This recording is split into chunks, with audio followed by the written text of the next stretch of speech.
Sir அதாவது visa முடிந்து ஒரு நாள் எக்ஸ்ட்ரா நாம அமெரிக்கால இருந்தா கூட நாம வந்து இல்லீகல் இமிகிரண்டா மாறிடுறோம். கண்டிப்பா ஓகே.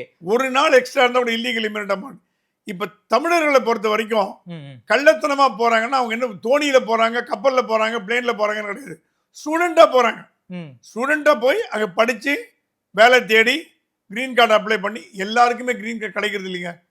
அது கிரீன் கார்டுங்கிறது ரொம்ப டிஃபிகல்ட் ப்ராசஸ். எல்லாரும் கிடைக்காது. சில பேருக்கு 10 வருஷம் ஆகும், சில பேருக்கு ரிஜெக்ட் ஆகும், சில பேர் கிடைக்காம போகலாம். அப்படிப்பட்ட மாணவர்கள் அங்க வந்து வேலை செஞ்சு செட்டில் ஆனு இப்போ எனக்கு தெரிஞ்சு நிறைய பேர் கல்யாணம் பண்ணி குழந்தை குட்டியோட இருக்காங்க. அந்த குழந்தை அங்க படிக்கிறது, ஸ்கூல்ல படிக்கிறது.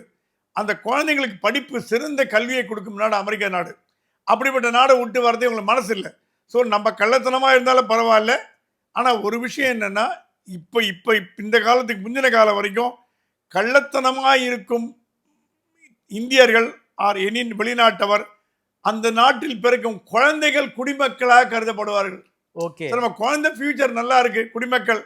அந்த குழந்தை ஃபியூச்சர் கிரீன் கார்டு வாங்கி ஆட்டோமேட்டிக் சிட்டிசன்ஷிப் வந்துடும். அந்த ஊர்ல எந்த குழந்தை பிறந்தாலும், அது இல்லீகல் ஏலியனுக்கு பிறந்தாலும், அவங்க விசா உள்ளவங்களுக்கு பிறந்தாலும், டூரிஸ்ட்ல போறவங்களுக்கு பிறந்தா கூட அந்த ஊர்ல குடியுரிமை வழங்கப்படும் சட்டம்.